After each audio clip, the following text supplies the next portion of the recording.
Hello friends, welcome to online engineering. यहाँ पे हम डिस्कस कर रहे हैं अपना आरसीसी, जिसमें हम कवर कर रहे हैं अपना एसएससी जेई का पीवाईक्यू सेशन, जिसके हमने अब तक टोटल 9 पार्ट्स कवर कर लिए हैं और आपने भी उन सभी पार्ट्स को बहुत अच्छे से कवर कर लिया होगा डियर। ये मेरा पार्ट 10 है। इसमें जो भी क्वेश्चंस रहेंगे उन सभी क्वेश्चंस को हम बेसिक डिटेल वाइज कवर करने की कोशिश करेंगे, जिस तरह से हमने प्रीवियस लेक्चर्स में कवर किया है डियर। तो आइए बात करते हैं आज के इस सेशन की। आज के इस सेशंस का ये रहा पहला क्वेश्चंस आपकी स्क्रीन पर। क्वेश्चंस में क्या कह रहा है, क्वेश्चंस को बड़े ध्यान से पढ़िएगा dear.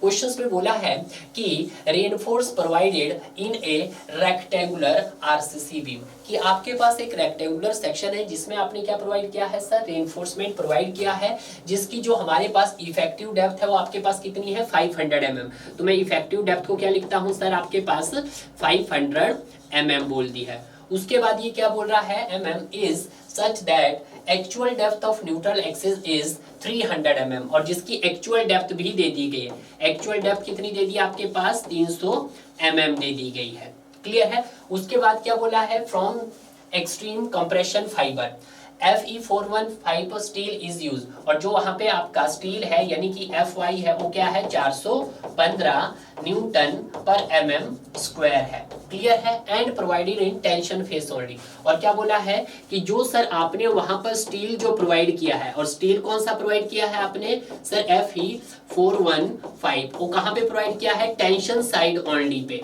Tension side only pay provide किया। तो इसका मतलब क्या है कि जो सर हमारा सेक्शन है वो कैसा है सर, कौन सा बीम है आपका, यानी कि जो आप यहाँ पर रेक्टेंगुलर सेक्शन बीम डिजाइन कर रहे हो सर, सिंगली है या डबली है सर, वहां पे एक ही साइड में यानी कि टेंशन में ही रेनफोर्समेंट प्रोवाइड किया है, तो उसको हम क्या बोलेंगे सर, सिंगली रेनफोर्स्ड बीम। क्या बोलेंगे सर, उसको हम सिंगली रेनफोर्स्ड बीम बोलेंगे, उसको सर हम सिंगली रेनफोर्स्ड बीम बोलेंगे।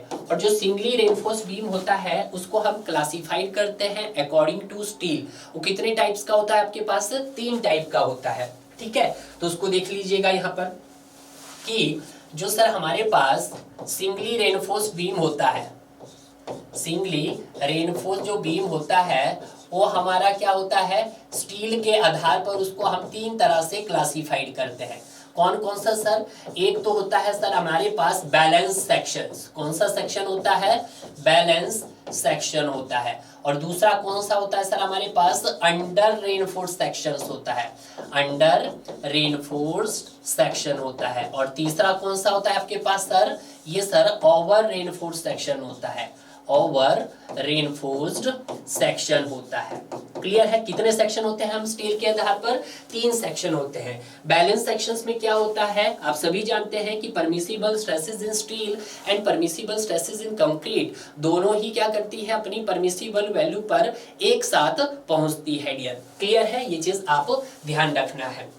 और आपको बताना क्या है, आपको बताना है कि सर जो ये आपका डाटा दिया गया है, इस डाटा के अकॉर्डिंग आपका जो है डबली रेनफोर्स सेक्शन है, भाई डबली तो हो ही नहीं सकता, तो पहला ऑप्शन तो आपका गलत हो गया है, क्योंकि जो उसने बोला है कि टेंशन साइड में ही आपका स्टील है। जब टेंशन साइड में ही स्टील है तो आपका किस तरह का बीम है सर, वो सिंगली रेनफोर्स्ड बीम है। अब आपके पास बचा सिंगली का केस, तो सिंगली में क्या सर, वो अंडर रेनफोर्स्ड सेक्शन है या ओवर रेनफोर्स्ड सेक्शन है, या बैलेंस सेक्शंस है। तो जब हम बैलेंस सेक्शंस की बात करते हैं या अंडर रेनफोर्स्ड सेक्शंस की बात करते हैं, तो उस केस में क्या दिखेगा, उस केस में जो हमारा actual depth of neutral axis होता है वो हमारा एक्सयू लिमिट के इक्वल होता है। एक्सयू लिमिट बोलो या इसको मैं XU मैक्स बोलता हूं।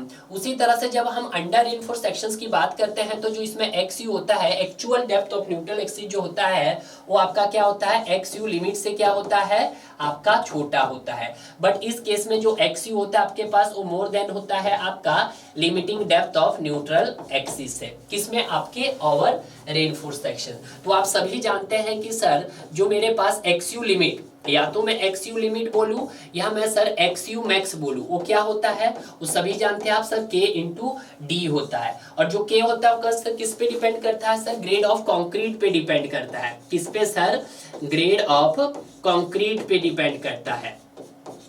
ठीक है, ये चीज आप जान लेंगे। तो यहाँ पर मेरे पास क्या दिया है, मेरे पास तो एक्चुअल डेप्थ है, तो मैं एक्चुअल लिमिट निकाल सकता हूँ, जी निकाल सकता हूँ, क्योंकि के के लिए मुझे ग्रेड ऑफ कंक्रीट दिया है। सर ग्रेड ऑफ कंक्रीट मेरे पास कितना दिया है क्वेश्चंस में, Fe415 दिया है। तो मैं अगर देखना चाहूँ के की वैल्यू यानी कि डिफरेंट डिफरेंट ग्रेड के लिए, तो यहाँ पर के की वैल्यू क्या हो जाएगी सर, Fe250 के लिए, Fe250 के लिए देखने वाले होंगे आप। तो Fe250 के लिए देखेंगे के की वैल्यू तो 0.53 और ये डी का डी रहेगा। बट जब हम किसकी बात करेंगे Fe500 के लिए करेंगे तो ये क्या हो जाएगा 0.46 डी हो जाएगा। और अगर हम किसके बात करेंगे Fe415 के लिए बात करेंगे तो ये कितना हो जाएगा 0.48 डी हो जाएगा। क्लियर है। तो आज हमारे पास क्या दिया है 415 दिया है। तो क्या सर मैं इसको यूं लिख सकता हूं, बिल्कुल लिख सकते हैं कि जो सर मेरे पास एक्स यू लिमिट रहेगा यहाँ पर वो क्या रहेगा आपके पास, के कितना है यानी कि 0.48 डी रहेगा। तो 0.48 और डी कितना है सर आपके पास, सर इफेक्टिव डेप्थ है आपके पास 500 है। इफेक्टिव डेप्थ कितना है 500, क्योंकि उसने खुद कहा 500। इसको आप सॉल्व करोगे तो यहाँ पर कितना आएगा आपके पास 8 5 40, 5 का 20 24, 240 mm आ गया है। तो यहां से आपके पास क्या मिल गया है एक्सयू लिमिट। तो अब क्या करेंगे आप, एक्सयू मतलब actual depth of neutral axis और एक्सयू लिमिट का कंपेयर करेंगे। जब इनका कंपेयर करेंगे तो यहाँ पे दिखेगा actual depth of neutral axis कितना था सर आपके पास 300 mm है, तो देखिएगा 300 mm और 300 mm आपका मोर देन है किससे सर 240 mm से। तो यहाँ पे आपका सेक्शन क्या हुआ है सर, बैलेंस हुआ नहीं, अंडर हुआ सर नहीं, ओवर हुआ यस सर। तो आपका सेक्शन हुआ यहाँ पर ये ओवर रेनफोर्स सेक्शन है आपका किसका सर, सिंगली रेनफोर्स बीम का।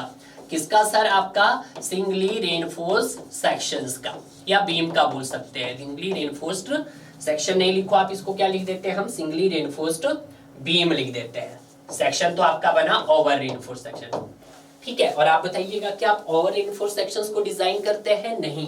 IS 456-2000 ने कहा कि आप ओवर रेनफोर्स सेक्शंस को कभी भी डिजाइन नहीं करना। क्लियर है। अब ये चीजें आप सभी जानते हैं। बैलेंस सेक्शन जो अंडर रेनफोर्स सेक्शन होता है उसमें आपका स्टील कम होता है। जब स्टील कम होता है तो अपनी परमिसिबल वैल्यू तक पहुंचता है, और जब परमिसिबल वैल्यू तक पहुंचता है तो वो किसमें फेल होता है सर, आपके टेंशन में फेल होता है। ओवर रेनफोर्स किसमें फेल होता है सर, आपका कॉम्प्रेशंस में फेल होता है। टेंशन फेलियर को मैं क्या बोल सकता हूं सर, इसको मैं डक्टाइल फेलियर भी बोल सकता हूं, क्योंकि स्टील क्या है आपका डक्टाइल मटेरियल है, तो इसको मैं डक्टाइल फेलियर बोल सकता हूं। उसी तरह से कंप्रेशंस में हम क्या करते हैं, कंप्रेशन फेलियर है। और कंक्रीट किस तरह का मेंबर है आपके पास, एक ब्रिटल मटेरियल है, तो इसको मैं ब्रिटल फेलियर भी बोल सकता हूं। क्लियर है, ये बात आप ध्यान रखना है। क्लियर है। अब मूव करते हैं हम अपने नेक्स्ट क्वेश्चन की तरफ। नेक्स्ट क्वेश्चन क्या कहता है कि what is the minimum cement content for the reinforce cement concrete. आपका किसका सीमेंट कंटेंट निकालना है, आपको आरसीसी का निकालना है। कब, subjected to moderate exposure conditions, कि जब वहां पे किस तरह की कंडीशन हो, आपकी मॉडरेट एक्सपोजर कंडीशन हो। As per IS 456-2000 assume 20 mm nominal maximum size of aggregate. जो आपके पास ये नॉमिनल साइज ऑफ एग्रीगेट है, ये most of the RCC work में यही यूज किया जाता है। मोस्ट ऑफ द वर्क जो है आपके पास आरसीसी में जो नॉमिनल साइज ऑफ एग्रीगेट होता है, नॉमिनल साइज ऑफ जो एग्रीगेट होता है वो क्या उतना होता है सर डियर आपके पास, वो सर 20 mm ही होता है। क्लियर है। आप इससे ज्यादा का भी यूज कर सकते हैं, मतलब 20 से 40 mm तक आप यूज कर सकते हैं, बट वो डिपेंड करता है कि वहां पर किस तरह का आपका कंक्रीट का फ्लोइंग है। क्लियर है, ये बात आपको ध्यान दीजिएगा। एक्सपोजर कैटेगरीज की बात करते हैं तो एक्सपोजर कंडीशंस में आपके पास सबसे पहले हम माइल्ड की बात करते हैं, और माइल्ड के बाद आपका मॉडरेट रहता है सर, और मॉडरेट के बाद जो हम बात करते हैं वो सीवियर की बात करते हैं, सीवियर की बात करते हैं, और सीवियर के बाद आपका वेरी सीवियर रहता है, और वेरी सीवियर के बाद आपका सर एक्सट्रीम कंडीशंस रहती है। ठीक है। यहाँ पे मैं मिनिमम सीमेंट कंटेंट की बात कर रहा हूँ, किसके केस में, आरसीसी के केस में। तो यहाँ पे माइल्ड की जो मिनिमम सीमेंट रहेगा वो कितना रहेगा आपके पास, देखिएगा वो रहेगा आपके पास 300 kg पर मीटर क्यूब रहेगा। उसी तरह से मॉडरेट में भी कितना रहेगा सर, ये 300 kg पर मीटर क्यूब रहेगा। अगर मैं सीवियर की बात करता हूं तो 320 kg पर मीटर क्यूब रहेगा। वेरी सीवियर में 340 kg पर मीटर क्यूब रहेगा। और एक्सट्रीम में कब रहेगा आपके पास 360 kg पर मीटर क्यूब रहेगा। ये जो है आपके पास सीमेंट कंटेंट ये आपका 1 क्यूबिक मीटर के लिए है। क्लियर है। और कब, जब आपने वहां पे जो एग्रीगेट का जो साइज यूज किया है वो कितना यूज किया है सर 20 mm। तो किसके लिए पूछा था उसने पूछा था मॉडरेट एक्सपोजर कंडीशंस के लिए। तो मॉडरेट के लिए अगर हम देखते हैं तो मॉडरेट्स के लिए यहाँ पे कितना है सर 300 kg पर मीटर क्यूब हेड ईयर। ठीक है। तो 350 नहीं हो सकता है, 380 नहीं हो सकता, 280 नहीं हो सकता। आपका राइट आंसर क्या हो गया है, सी हो गया है। इसी में अगर हम देखते हैं मिनिमम ग्रेड, तो अगर मैं आरसीसी का ही मिनिमम ग्रेड की बात कर रहा हूं तो आपको M20 यूज करना है, यहाँ पर आपको M25 यूज करना है, आपको यहाँ पर M30 यूज करना है, और यहाँ पर आपको M35 यूज करना है, और आपको M40 यूज करना है। क्लियर है। इसी में अगर मैं वाटर सीमेंट रेशो अगर दोबारा से आपको रिवाइज करवाना चाहूं तो माइल्ड के लिए वाटर सीमेंट रेशो 0.55 रहता है, यहाँ पे 0.50 रहता है, यहाँ पे 0.45 रहता है, यहाँ पे 0.45 रहता है, और यहाँ पे भी 0.40 रहता है। क्लियर है। एक और टर्म हम याद कर सकते हैं, जो मिनिमम कवर्स जो हम प्रोवाइड कितना करते हैं सर, नॉमिनल कवर। सर यहाँ पर हम 20 mm प्रोवाइड करते हैं, और सर यहाँ पर आप कितना 25 mm प्रोवाइड करते हैं। वैसे तो 30 ही रखते हैं, अब आप बेटर है आप 30 रखें। यहाँ पर 30 mm प्रोवाइड करते हैं, यहाँ पर आप सर 45 mm प्रोवाइड करते हैं, यहाँ पे सर आप 50 mm प्रोवाइड करते हैं, और यहाँ पर आप 75 mm प्रोवाइड करते हैं। क्लियर है। तो इतनी सारी चीजें क्या हमने एक साथ सीख ली है। हालांकि ये बहुत बारी रिपीट हो चुका है क्वेश्चन 2 to 3 टाइम्स, बट जितनी ज्यादा आप इसकी प्रैक्टिस करोगे तो आपके क्वेश्चंस को गलत होने के चांसेस बहुत कम हो गई है। क्लियर है। तो यहाँ पे जो राइट आंसर है आपका वो क्या है, सी।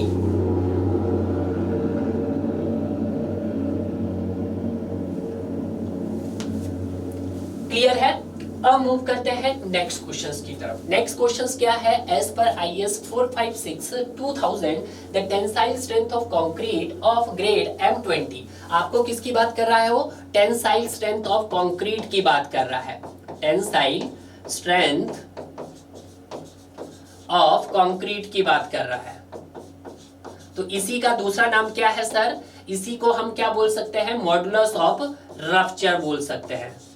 मॉडुलस ऑफ रप्चर बोलते हैं। और क्या बोल सकते हैं इसको सर, इसको सर हम फ्लेक्सुरल स्ट्रेंथ भी बोल सकते हैं। क्या बोल सकते हैं सर, फ्लेक्सुरल स्ट्रेंथ भी बोल सकते हैं।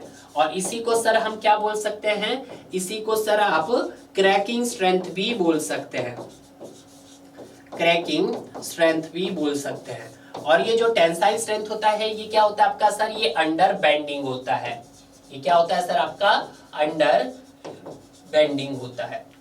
और इसको जो रिप्रेजेंट किया जाता है वो किससे रिप्रेजेंट किया जाता है सर, FCR से। अब देखिएगा जो FCR होता है आपके पास 0.7 रूट ऑफ FCK होता है। ठीक है। तो यहाँ पे देखिएगा 0.7 root FCK। Characteristic strength of concrete, characteristic strength of concrete कितना है सर, यहाँ पर M25 है। यानी कि आपके पास यहाँ पर M25 क्या रिप्रेजेंट करता है, ये रिप्रेजेंट करता है आपके पास कि FCK is equal to 25 newton per mm²। Clear है। तो यहाँ पर मेरे पास 25 आ गया। सॉल्व करेंगे तो 3.5 न्यूटन पर mm²। ठीक है। मोस्ट ऑफ द केसेस में वो आपको दो ही वैल्यू देगा, SSC JEE या स्टेट AE में, या तो आपके पास वो 25 देगा या वो आपको 40 देगा। ठीक है। जो आपको क्या हो जाए, इजिली कैलकुलेट हो जाए। तो यहाँ पे जो राइट आंसर रहेगा मेरे पास वो 3.5 न्यूटन पर mm² रहेगा। तो इसका बी क्या हो गया है सर, राइट आंसर हो गया है। क्लियर है। अब यहाँ पे मूव करते हैं नेक्स्ट क्वेश्चंस की तरफ। नेक्स्ट क्वेश्चंस क्या है कि if the age of loading increase, तो क्रीप कोएफिशिएंट ऑफ कंक्रीट क्या होगा। देखिएगा मैंने आपको पहले भी बताया था स्टूडेंट कि एज ऑफ लोडिंग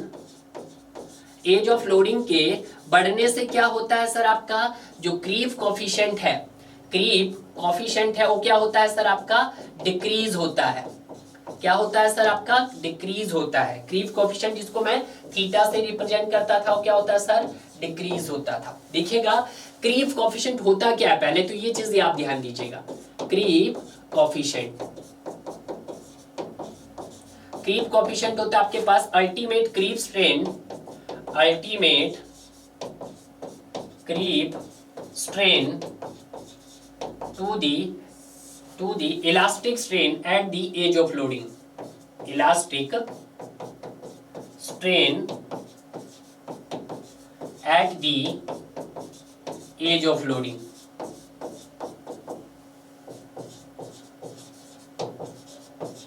ठीक है, तो यहाँ पे हमें सिंपल कंसेप्ट मिल गया कि जो क्रीप ऑफ कोएफिशिएंट है वो आपका क्या है, इनवर्सली प्रोपोर्शनल टू आपका एज ऑफ लोडिंग है, कि जैसे जैसे आपका एज ऑफ लोडिंग बढ़ेगा वैसे वैसे आपका क्रीप कोएफिशिएंट क्या होगा, डिक्रीज होगा। जैसे देखते हैं एज ऑफ लोडिंग अगर हम 7 डेज की चेक करते हैं तो 7 डेज की जो एज ऑफ लोडिंग होती है वो 2.2 होती है। उसी तरह से अगर हम 28 डेज की देखते हैं तो 28 डेज की ये 1.6 होती है। उसी तरह से हम 365 डेज की देखते हैं, किसकी देखते हैं सर, 365 डेज की देखते हैं, या हम लिख सकते हैं 1 ईयर, तो ये कितनी होती है सर, 1.1 होता है। तो एज ऑफ लोडिंग क्या होता है कि जैसे जैसे एज ऑफ लोडिंग बढ़ेगा वैसे वैसे क्रीप कोएफिशिएंट क्या होगा सर, आपका डिक्रीज होगा। 1.6 की जगह क्या रहेगा, 1.1 रहेगा स्टूडेंट, ठीक है। रिमेन्स कांस्टेंट नहीं, एज ऑफ लोडिंग से क्या होगा, increase in the age of loading greater than 28 other the decrease,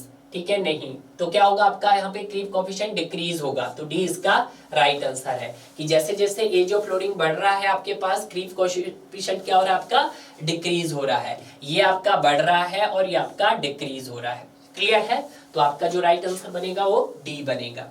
अब यहाँ पे मूव करते हैं नेक्स्ट क्वेश्चंस की तरफ। नेक्स्ट क्वेश्चंस क्या है कि as per IS 456/2000 the limiting value of the depth of neutral axis, आपको क्या बताना है, डेप्थ ऑफ न्यूट्रल एक्सिस की वैल्यू बताना है। तो अगर मैं बात करता हूँ XU लिमिट, या तो इसको कई बुकों में XU लिमिट लिखा होगा या इसको XU मैक्स लिखा होगा। ये क्या होता है आपके पास, K × D होता है। क्लियर है, अगर मैं यहाँ से इसको देखना चाहूँ तो XU limit divided by D is equal to K, और जो ये K होता है किस पे डिपेंड करता है सर, आपका ग्रेड ऑफ कंक्रीट पे डिपेंड करता है। किस पे डिपेंड करता है सर, ग्रेड ऑफ कंक्रीट पे डिपेंड करता है, सॉरी स्टील पे डिपेंड करता है, ग्रेड ऑफ स्टील पे डिपेंड करता है। तो देखिएगा यहाँ पर टेबल बनाया मैंने कि ग्रेड ऑफ स्टील हम किसकी बात करेंगे सर, Fe 250 की बात करेंगे, और स्टील Fe 415 की बात करेंगे, और Fe हम 500 की बात करेंगे, और Fe हम 550 की बात करेंगे। क्लियर है, तो यहाँ पे जो आपके पास ये आएगा 0.53 आएगा, 0.48 आएगा, 0.46 आया था और 0.44 आया था। ये मैंने आपको बताया भी है कि अगर आपको कोई अलग से ग्रेड दे दिया जाए, जैसे यहाँ पे 550 के लिए हो सकता है 600 दे दे आपके पास, 650 दे दे, तो उस कंडीशंस में भी मैंने आपको कैलकुलेट करके प्रीवियस लेक्चर्स में बताया है डियर। क्लियर है, तो यहाँ पे किसके लिए देखना था आपको, 415 के लिए देखना था। तो 415 के लिए कितना था आपके पास, 0.48 था, तो 0.48 आपका बी क्या हो गया, इसका राइट आंसर हो गया है। क्लियर है, अब मूव करते हैं नेक्स्ट क्वेश्चन की तरफ। नेक्स्ट क्वेश्चन क्या है कि partially safety factor for loads to be adopted, dead load दिया है, लाइव लोड दिया है, आपका कॉम्बिनेशन दिया है, आपको क्या बताना है, उसको फैक्टर ऑफ सेफ्टी बताना है। कब, जब आपका लिमिट स्टेट मेथड किस में है, अंडर स्टेट ऑफ कोलैप्स में है। तो देखिएगा मैंने आपको पहले भी बताया था कि जो लिमिट स्टेट मेथड होते हैं, और एक बार मैं फिर से बता देता हूं, लिमिट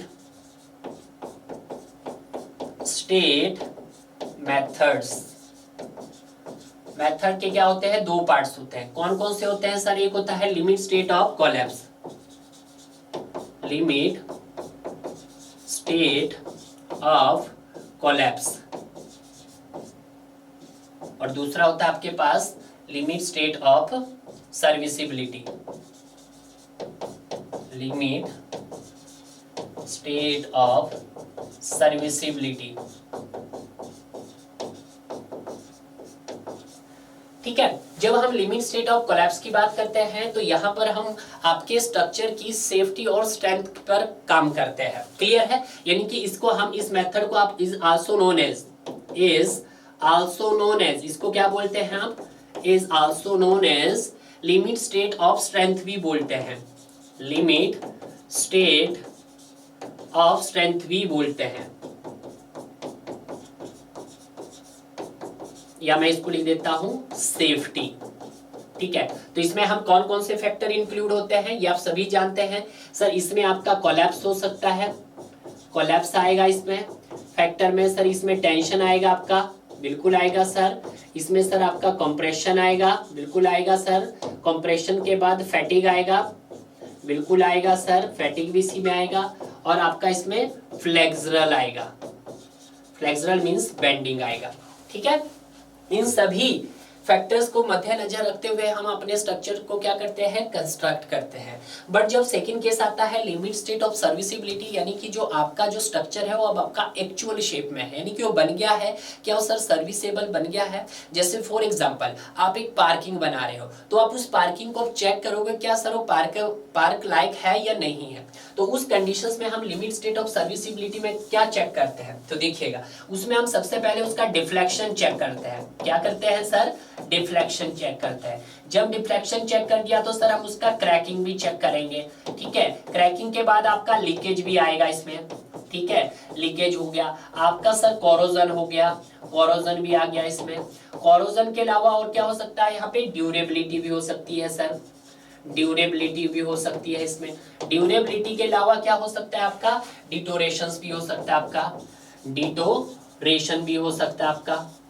ठीक है, फायर भी हो सकता है आपका, यानी कि बहुत सारे फैक्टर्स हो सकते हैं। तो यहाँ पर एक टेबल्स है, जो टेबल्स आपको जानना काफी इंपॉर्टेंट है। इस टेबल से आपके पास हो सकते हैं एग्जाम में क्वेश्चंस बार बार पूछे जाएं, और जब बार बार पूछे जाएंगे तो आप गलती तो करोगे नहीं, तो गलती नहीं करोगे तो उसके लिए टेबल आपको जानना बहुत जरूरी है। ठीक है, तो पहले हम लिखेंगे यहाँ पे लिमिट स्टेट। लिमिट स्टेट के दो पहलू है, कौन कौन से है ये देखिएगा। लिमिट स्टेट में हम पहले देखेंगे कोलैप्स की कंडीशंस, और दूसरी कंडीशन देखेंगे हम सर्विसिबिलिटी।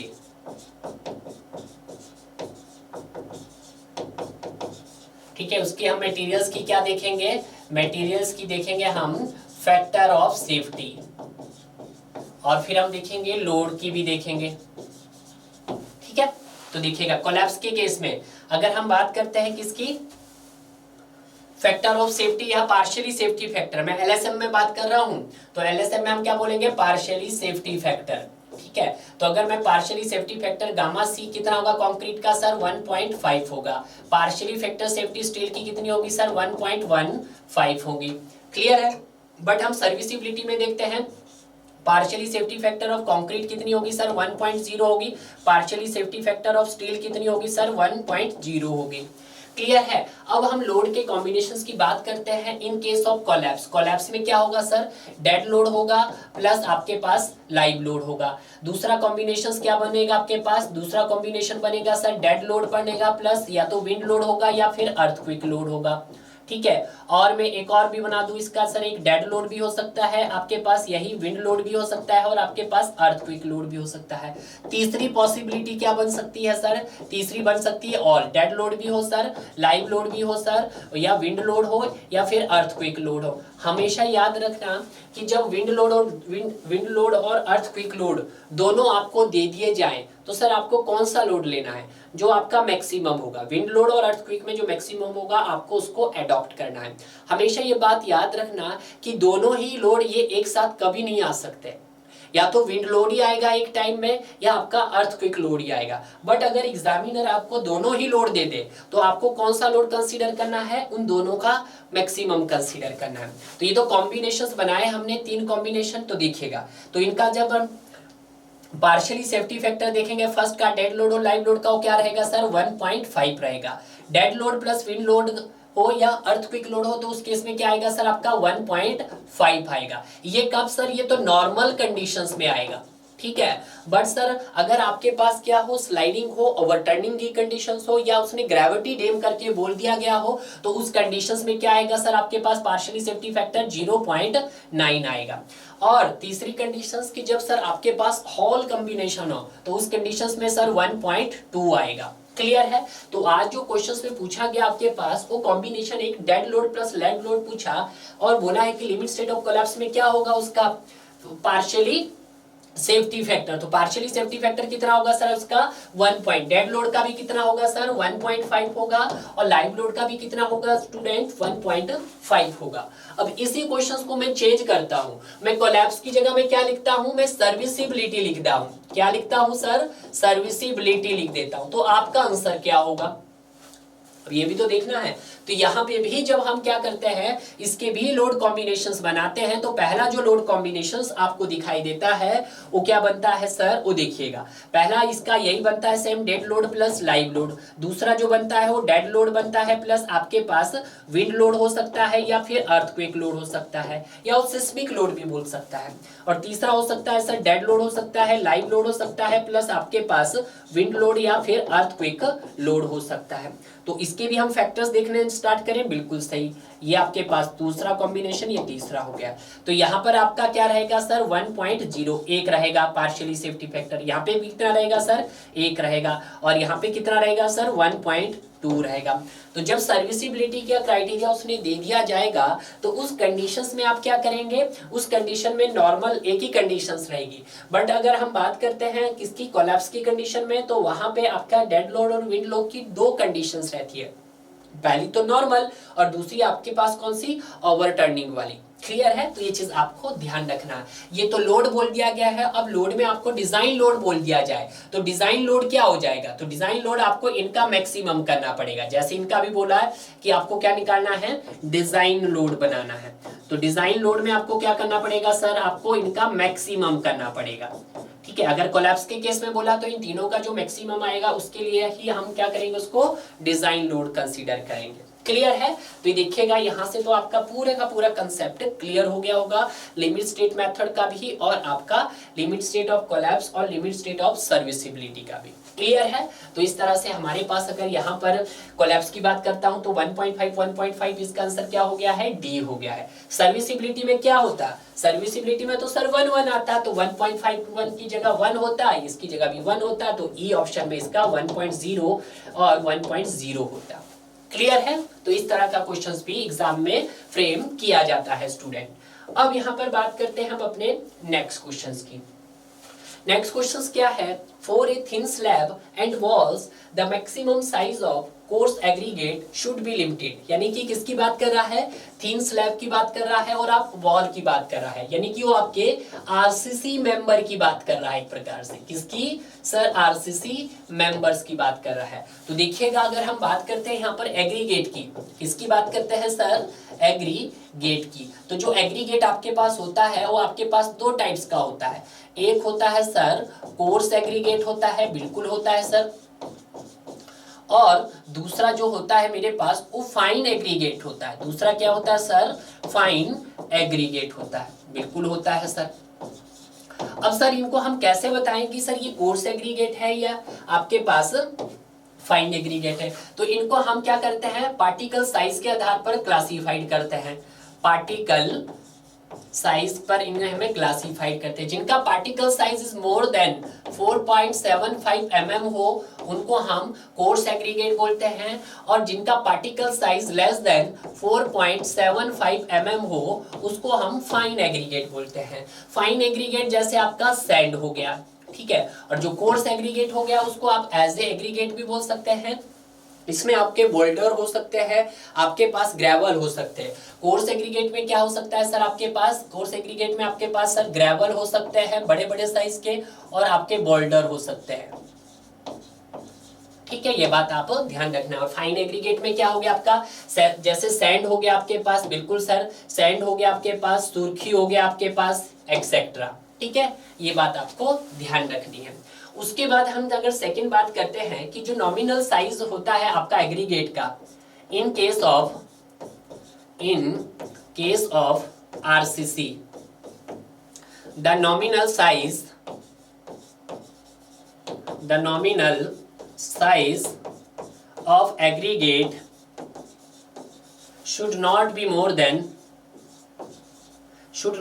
देन को मैं ऐसे लिख सकता हूं, should not be more than 1/4 thickness of the member, 1/4 the thickness of the member।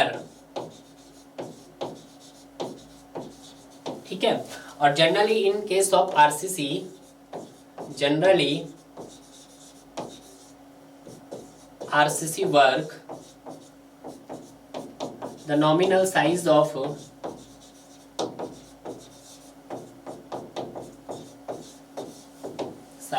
aggregate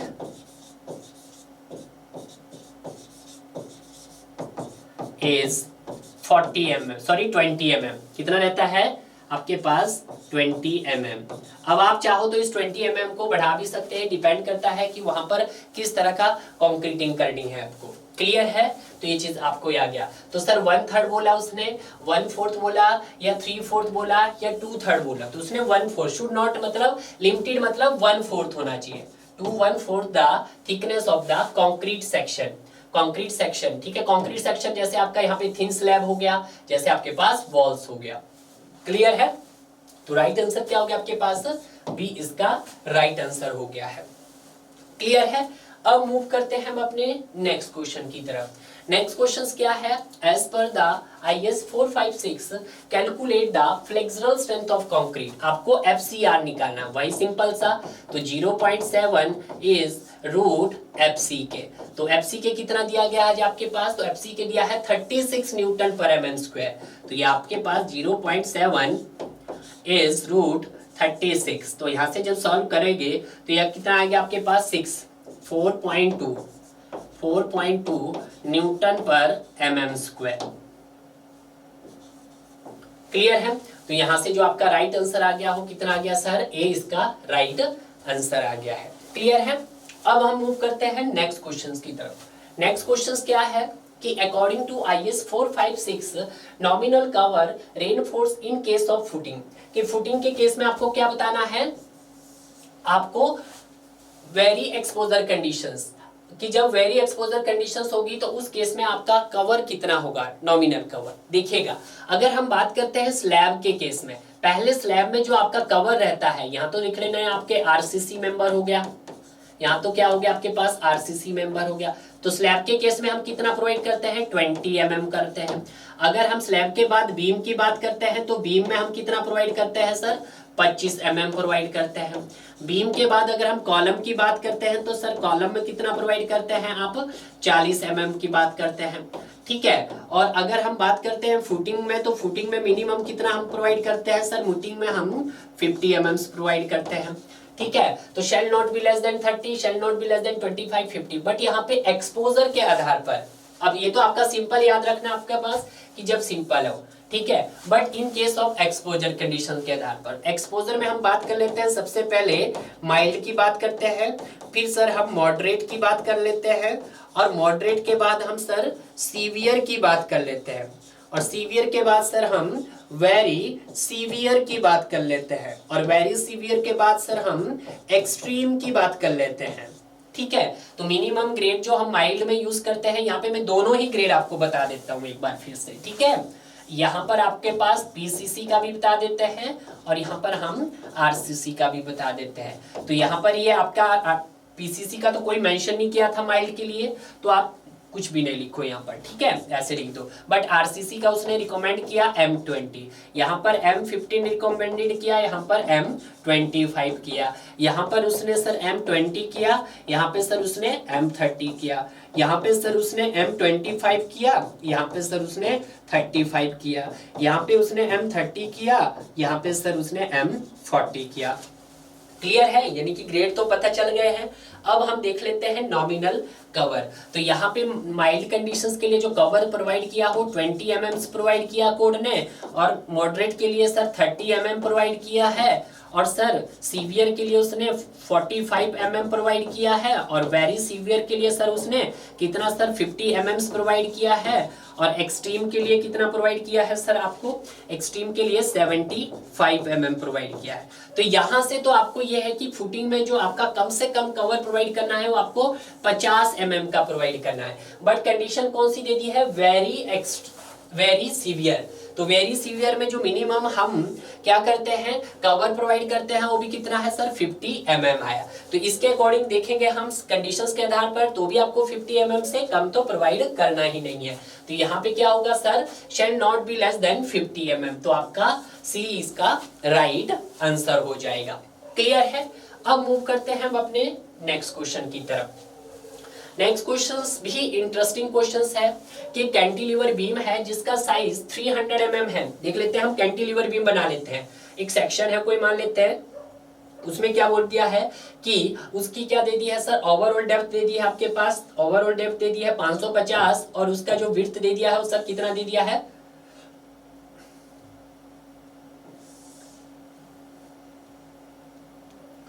ये देखिएगा यहाँ पे विड्थ कितनी दे दी है सर आपके पास 300 mm, यानी कि B is equal to 300 mm दे दी गई है। अगर मैं इसकी ओवरऑल डेप्थ की बात करता हूं तो ओवरऑल डेप्थ कितनी दे दी है सर, यहाँ पर 500 mm दे दी गई है।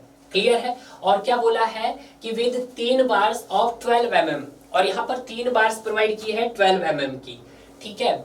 एडॉप्ट M20 कंक्रीट, तो देखिएगा यहाँ पे जो कंक्रीट यूज एडॉप्ट किया गया है वो M20 एडॉप्ट किया गया है और 3 बार्स यहाँ पर है। तो देखिएगा 1 बार्स हो गई है, 2 बार्स हो गई है और ये 3 बार्स हो गई है। तो ये हो गई आपके पास 3 बार है आपके पास 12 mm का डाया है, जिसका कुछ यही बोला है इसने, बिल्कुल यही बोला है। M20 ग्रेड अडॉप्ट किया है। जो ग्रेड ऑफ स्टील है यहाँ पर, जो यहाँ पर सर ग्रेड ऑफ स्टील है वो कितना है सर आपके पास, FE 500 है, FE 500 है। क्लियर है। तो आपके पास यहाँ पर BB है और DB है। आपके काम का क्या है सर, ओवरऑल डेप्थ है। तो आपको क्या लेना है, यहाँ पे कवर भी लेना है। तो यहाँ पे मैं कवर ले लेता हूँ। तो जो यहाँ पे मैं कवर ले रहा हूँ, कवर कितना ले रहा है अभी हम 25 mm है, मिनिमम कवर की बात कर रहा हूँ। तो मैंने यहाँ पे कितना ले लिया है सर, यहाँ पर ये 25 mm प्रोवाइड कर दिया है। और जो डाया ऑफ मेन बार का ये क्या ले लिया मैंने, यहाँ पर मिड पोर्शंस ले लिया है। तो ये मिड पोर्शंस कितना आ जाएगा आपके पास, ये आ जाएगा डाया ऑफ मेन बार कितना है 12 mm, तो 12/2 आ जाएगा आपके पास, तो 12/2 आ जाएगा। तो आपके पास क्या निकल के आ जाएगी यहाँ से, इफेक्टिव डेप्थ निकल के आ जाएगी। तो इफेक्टिव डेप्थ कैसे निकलेगी, overall depth minus clear cover minus dia of main bar. Dia of main bar का क्या लिया आपने, हाफ लिया। तो डी कितना है सर 500 mm है, माइनस क्लियर कवर कितना लिया 25 लिया आपने। ठीक है। Minus dia of main bar कितना है 12 है, तो 12 का बटा 2 किया तो कितना आया 6 mm आया। तो यहां से 500 में से 25 गया आपके पास, 25 और 6 31।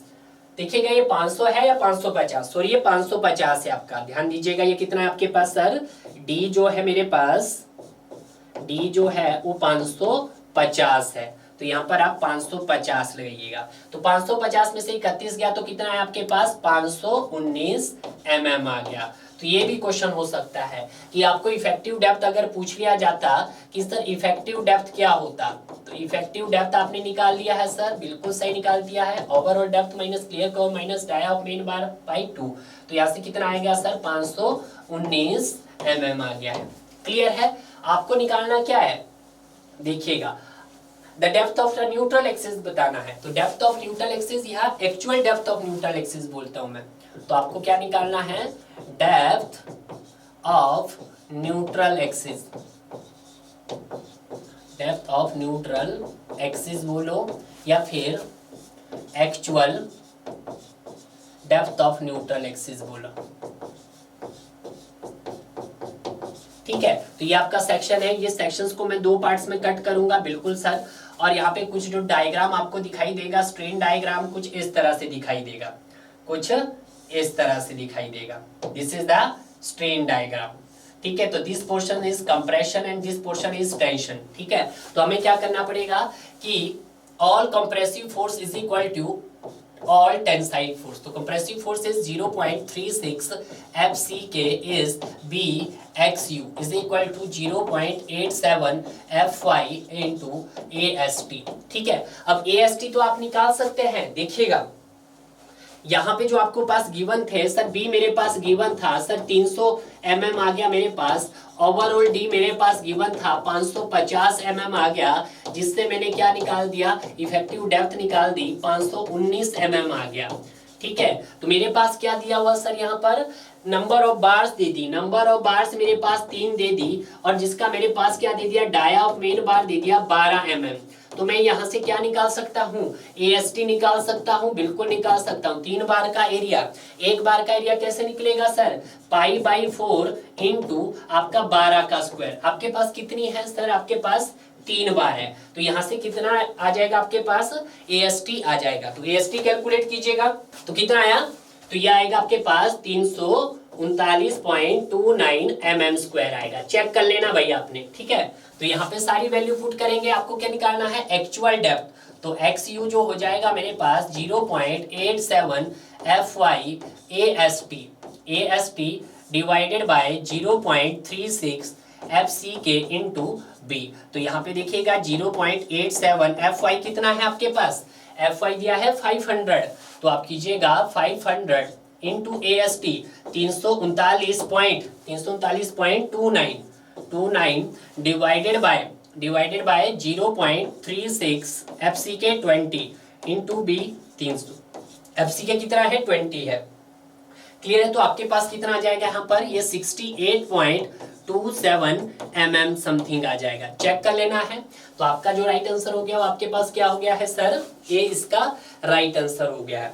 ये सिर्फ आपके पास सब कुछ दिया हुआ था, यहाँ पे इफेक्टिव डेप्थ की जरूरत तो नहीं है बट मैंने इसको कैलकुलेट करके दिखा दिया है आपको। आपने क्या करना है, आपने all the compressive force is equal to all the tensile force. तो आपने compressive force is equal to tensile force किया तो यहाँ से आपको क्या निकल के आ गया सर XU निकल के आ गया। तो XU कितना है आपके पास, ये आ गया है mm में। तो ये इसका राइट आंसर हो गया है, क्लियर है। अब यहाँ पर बात करते हैं हम अपने नेक्स्ट क्वेश्चंस की। नेक्स्ट क्वेश्चंस क्या बोल रहा है, the yield strength of mild steel specimen was, yield strength दे दिया है आपके पास, यानी कि यील्ड स्ट्रेंथ दे दिया है। यील्ड स्ट्रेंथ का मतलब क्या होता है भाई, यील्ड स्ट्रेंथ का मतलब होता है आपके पास FY दे दिया है, कितना सर 250 न्यूटन पर mm स्क्वायर दे दिया है। और जिसका taking a factor of safety, जिसका फैक्टर ऑफ सेफ्टी भी आपके पास दे दिया है सर कितना 2 दे दिया है। आपको निकालना है अलाउबल स्ट्रेसेस निकालना है। आप चाहे अलाउबल स्ट्रेसेस बोलो या आप चाहे वर्किंग स्ट्रेसेस बोलो। तो ये क्या होता है आपके पास अलाउबल स्ट्रेसेस और वर्किंग स्ट्रेस। तो ये होता है आपके पास यील्ड स्ट्रेंथ ऑफ स्टील, ठीक है, divided by factor of safety. तो यील्ड स्ट्रेंथ ऑफ स्टील कितना है 250 है, फैक्टर ऑफ सेफ्टी कितना है 2 है। तो यहां से कितना आ गया आपके पास 125 आ गया है, 125 न्यूटन पर mm स्क्वायर आ गया है, क्लियर है। तो यहां से हमने क्या निकाल दिया है अपना अलाउबल स्ट्रेसेस या वर्किंग स्ट्रेसेस कैलकुलेट कर दिया है, क्लियर है। अब यहाँ पे बात करते हैं हम अपने नेक्स्ट क्वेश्चंस की। नेक्स्ट क्वेश्चंस क्या है कि according to IS 456/2000 minimum grade of concrete required, PCC का ग्रेड बात कर रहा है और RCC के ग्रेड की बात करें। Questions is repeated. देखिएगा अगर आप देखोगे क्वेश्चन 2019 में, अगर आपने 2004 से लेके 2018 तक के क्वेश्चंस भी किए होंगे, जिन स्टूडेंट ने 19 का पेपर दिया होगा, तो मुझे नहीं लगता है कि कोई भी क्वेश्चन उनका RCC में गलत गया होगा, यानी कि आपके फर्स्ट इंट्रोडक्टिव पार्ट से, क्लियर है। तो देखिएगा यहाँ पे हम बात करते हैं, सबसे पहले माइल्ड की बात की जाती है, उसके बाद सर मॉडरेट की बात की जाती है, और उसके बाद सर सीवियर की बात की जाती है, उसके बाद सर वेरी सीवियर की बात की जाती है, उसके बाद सर हम एक्सट्रीम की बात करते हैं।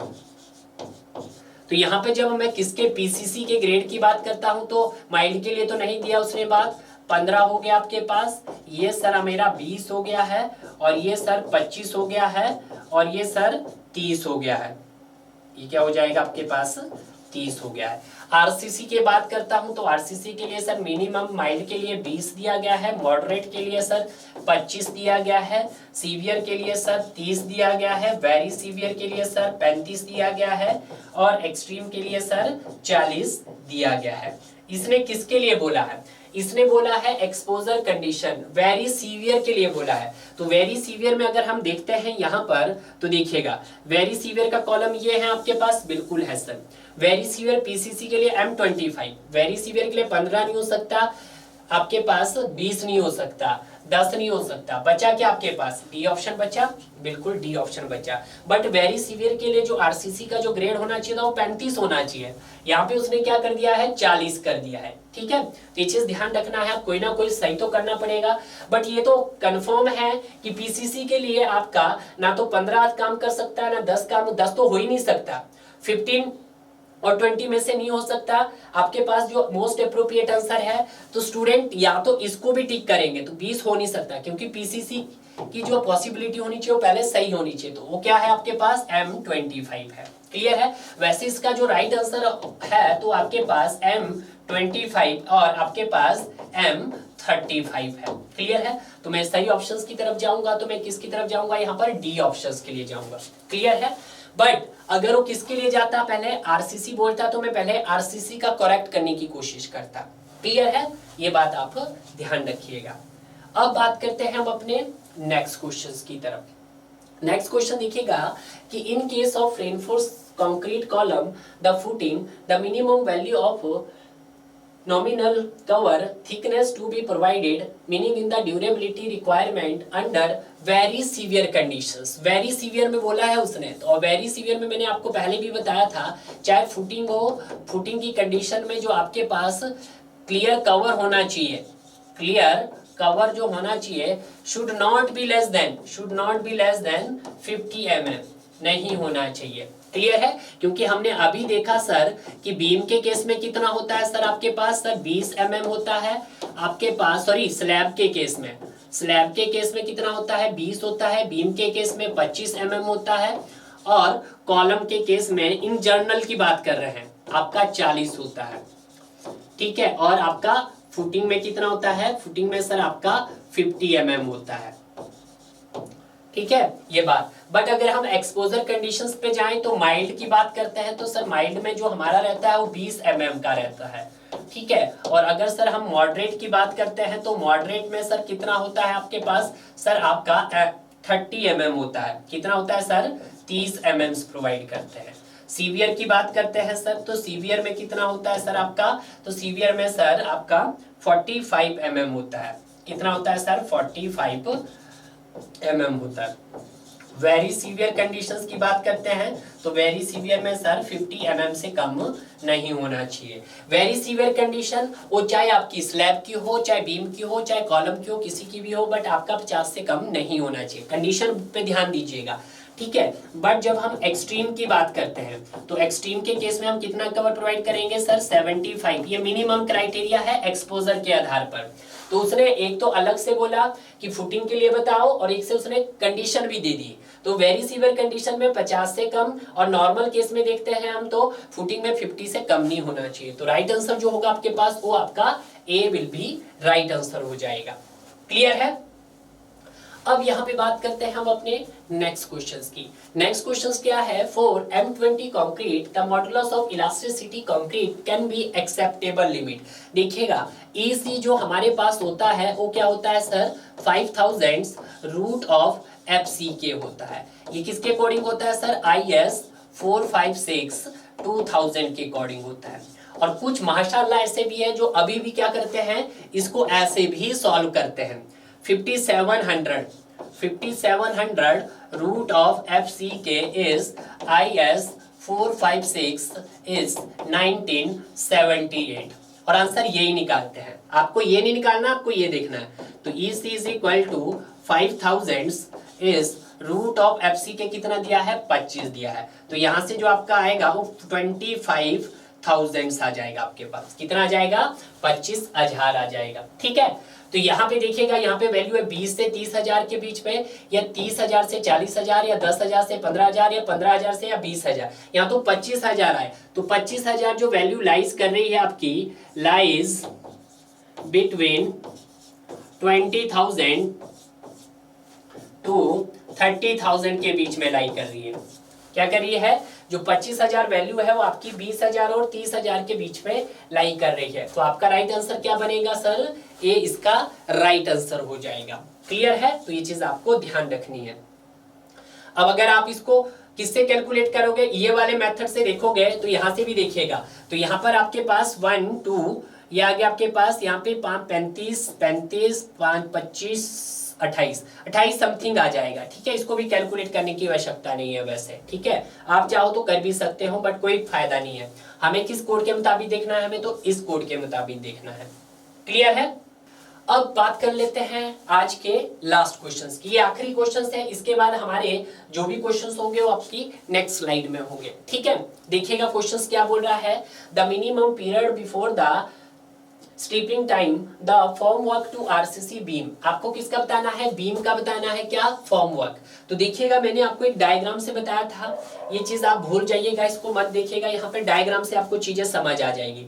हम किसकी बात कर रहे हैं पहले एक देखिएगा,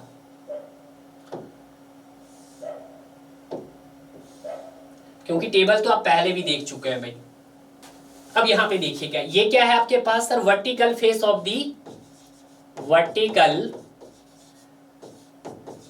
फेस ऑफ दी बीम है। और ये क्या है आपका? ये बीम ही है पूरा। और ये क्या है आपका? Beam of soffit. इसको आप नीचे जो आपका बीम का जो फाउंडेशन लेवल होता है उसको हम सॉफिट बोलते हैं। ठीक है, और ये क्या है सर? आपका स्लैब है। और इसको क्या बोलते हैं? आपकी स्लैब का सॉफिट है, स्लैब ऑफ सॉफिट बोल सकते हैं इसको। और ये क्या है सर? आपका ये तो बीम ही है आपका। और ये क्या है सर? इसके नीचे जो बॉटम में होगा आपका बिल्कुल, इसको क्या बोलेंगे हम सर? सॉफिट, जो यहाँ पर लगाए जाते हैं फॉर्म वर्क। जो बीम के नीचे की शटरिंग होती है उसको हम सॉफिट बोलते हैं। क्लियर है? और ये आपका क्या है?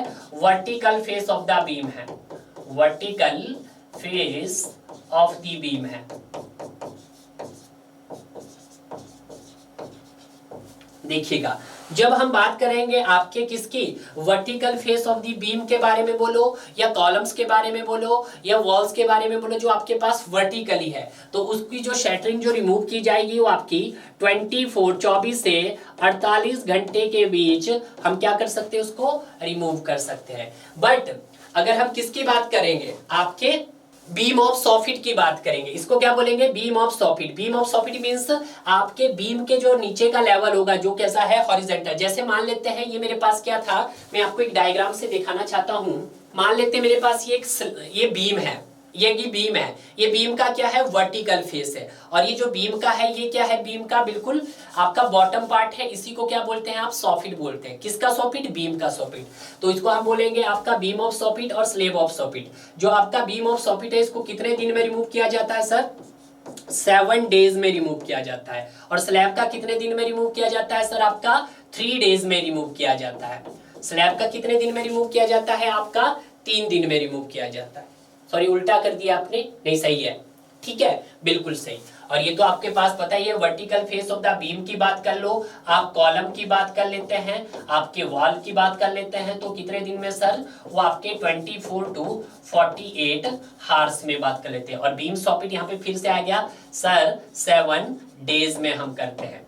ठीक है, क्लियर है? अब यहाँ पे देखते हैं कि जो ये सॉफिट होते हैं आपके जो बीम के नीचे का जो फाउंडेशंस हम प्रोवाइड करते हैं जिसमें फॉर्म वर्क, उसके नीचे और भी हम क्या देते हैं? सपोर्ट देते हैं। उसको क्या बोलते हैं हम? प्रॉप्ड बोलते हैं। तो हम हमारे पास ये क्या बना? ये भी प्रॉप्ड हो गया सर। और आपके स्लैब के नीचे भी प्रॉप्ड प्रोवाइड करते हैं। क्या करते हैं सर? प्रॉप्ड प्रोवाइड करते हैं। और आपके यहाँ पे भी हमने क्या प्रोवाइड कर दिया सर? प्रॉप्ड। ये प्रॉप्ड भी क्या होते हैं आपके पास? ये भी एक प्रकार का आपके पास फॉर्म वर्क ही है डियर। क्लियर है? डायग्राम बिल्कुल समझ जाइएगा। डायग्राम समझ गए तो मजा आ गया। ठीक है, तो देखिएगा, प्रॉप्स टू स्लैब की बात करेंगे हम पहले। प्रॉप्स टू स्लैब की बात करेंगे कि अगर आपके स्लैब की स्पेनिंग, अगर स्लैब की स्पेनिंग अप टू 4 मीटर हुई, ठीक है, और आपके पास क्या हुआ? स्लैब की स्पेनिंग अगर 4 मीटर से ज्यादा हुई, ये दोनों ही याद रखना अपने, यहाँ पे लिख देते हैं। स्लैब की स्पेनिंग अगर 4 मीटर हुई तो वहां पे जो टाइम होगा आपका स्टीपिंग टाइम वो कितना होगा? और अगर आपके पास स्लैब की स्पेनिंग अगर आपके पास मोर देन 4 मीटर हुई, कि अगर मेरे पास ये स्लैब है और अगर इस स्लैब की जो स्पैन लेंथ मेरे पास कितनी हुई 4 मीटर से ज्यादा हुई, तो उसका जो स्ट्रिपिंग टाइम होगा फॉर्म वर्क का वो कितना होगा सर 7 डेज का होगा। कितना होगा सर? वो सर 7 डेज का होगा। और अगर सर इसकी स्पैन लेंथ क्या हुई 6 मीटर से ज्यादा, सॉरी 4 मीटर से ज्यादा की हुई, तो इसको हम 14 डेज में करेंगे। कितने करेंगे सर? 14 डेज में करेंगे। उसी तरह से अगर हम बीम की बात करते हैं, प्रॉप्स टू बीम की बात करते हैं, अब हम ये स्लैब है आपके पास, अब हम किसकी बात करते हैं? प्रॉप्स टू बीम की बात करते हैं। बीम बोलो या आर्च भी हो सकता है इसमें, ठीक है। अगर आपके बीम की स्पेनिंग